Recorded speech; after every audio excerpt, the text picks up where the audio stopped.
దేశ విద్యా వ్యవస్థలో సమగ్ర చట్టబద్ధమైన సంస్కరణలు అత్యవసరమని కన్స్యూమర్ రైట్స్ కౌన్సిల్ జాతీయ అధ్యక్షులు డాక్టర్ వికాస్ పాండే పేర్కొన్నారు.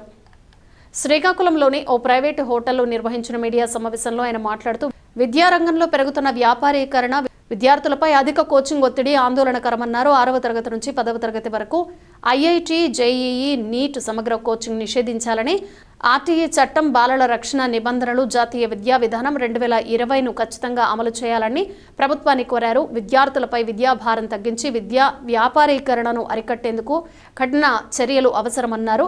సిఆర్సి రాష్ట్ర కార్యదర్శులు మదన్ మోహన్, జ్యోతిర్మయి, జిల్లా అధ్యక్షుడు మజ్జి సుమన్, నగర అధ్యక్షురాలు హారిక మాట్లాడుతూ విద్యార్థుల హక్కుల పరిరక్షణ, మానసిక ఆరోగ్యం, విద్యా వ్యవస్థలో పారదర్శకతకు ప్రాధాన్యం ఇవ్వాలని కోరారు. సమావేశంలో national spokesperson Avinash Benjamin, K Sagar, Sharath Chandra, Shankar, Lakshmanarao, Lakshmipathi, Nihar, Uttam, Pramod తదితరులు పాల్గొన్నారు.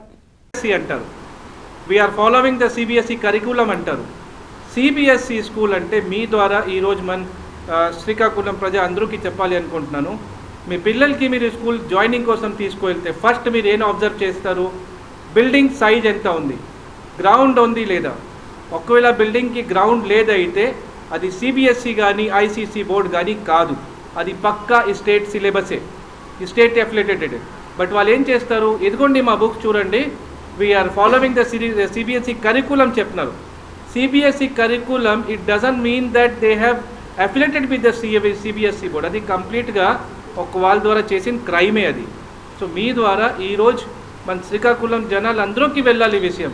ఈ సిబిఎస్ఈ చెప్తే సిబిఎస్ఈ అవదు, బిల్డింగ్ అండ్ గ్రౌండ్ లేదైతే సిబిఎస్ఈ కాదు, అది పక్కా స్టేట్ సిలబస్ అది. తర్వాత రీసెంట్గా మనం ఒక మూవ్మెంట్ స్టార్ట్ చేసినప్పుడు corruption in education system, already honorable prime minister of India, honorable union minister for education Dharmendra Pradhan గారికి మన స్టేట్ గురించి డిస్కస్ చేస్తే honorable chief minister Chandrababu Naidu గారికి, honorable education minister Nara Lokesh గారికి అండ్ ఆల్ డిస్ట్రిక్ట్ ఎడ్యుకేషన్ ఆఫీసర్స్కి మన ఒక డిమాండ్ లిస్ట్ సబ్మిట్ చేశాను.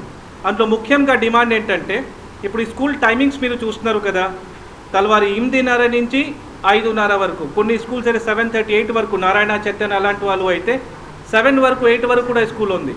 దానివల్ల ఏమవుతుంది అంటే పేరెంట్స్కి పిల్లలకి ఆ కెమిస్ట్రీ బాండింగ్ పోతుంది. పిల్లల కోసం ఇల్లు కాదు, ఒక పెంగెస్ట్ లాగే వాళ్ళ ఇంటికి రావాలి, అన్నం తినాలి, పడుకోవాలి, మళ్ళీ మార్నింగ్ లేచి తయారైపోయి స్కూల్కి వెళ్ళిపోవాలి. సో దీనివల్ల చాలా ట్రబుల్స్ వస్తుంది వాళ్ళకి. ప్లస్ సో ఫస్ట్ డిమాండ్ మన గవర్నమెంట్ ఏం చేసిందంటే, as per CBSE guide lines ప్రతి స్కూల్ 6 అవర్స్తో ఎక్కువ రన్ చేయడానికి వీల్లేదు. ఇప్పుడు ఆల్ స్టేట్ సిలబస్ కూడా సిబిఎస్ఈ అండర్లో వచ్చేస్తుంది. Under the educational policy, national education policy 2020, ఇవన్నీ సిబిఎస్ఈ ఫాలో అవ్వాలి. సో ప్రతి స్కూల్ 6 అవర్స్ రన్ చేయాలి, 6 అవర్స్తో ఎక్కువ రన్ చేయకూడదు. అవర్ సెకండ్ డిమాండ్ ఈజ్, ఇప్పుడు మీ అందరూ వినే ఉంటారు, IIT foundation, medical foundation, IAS foundation, ఈ చెప్తూ 5th క్లాస్ నుంచి 6th క్లాస్ నుంచి లక్షల ఫీజు చూపిసి వాళ్ళ పేరెంట్స్కి టార్చరింగ్ చేసి మీ పిల్లల భవిష్యం బాగుంటుంది అండి, ఐఐటి అవ్వాలి, మెడికల్ అవ్వాలి చెప్తూ 5th క్లాస్ నుంచి 6th క్లాస్ నుంచి లక్షల ఫీజు వసూలు చేస్తున్నారు. అది దానికి సెపరేట్ ట్రైనింగ్ ఇస్తున్నారు. ఇప్పుడు ఈ అందరికీ తెలిసిన విషయమే, మీ ఫ్యామిలీలో కంపల్సరీగా ఏదో ఒక అమ్మాయి కానీ అబ్బాయి కానీ ఇంజనీర్ కానీ మెడికల్ కానీ చేసే ఉంటారు. పరిస్థితి ఏంటంటే, మీరు మెడికల్ కానీ ఇంజనీరింగ్ కానీ చేయాలి అనుకుంటే ఒక ఎంట్రన్స్ ఎగ్జామ్ రాయాలి. ఆ entrance exam syllabus completely based on +1 and +2.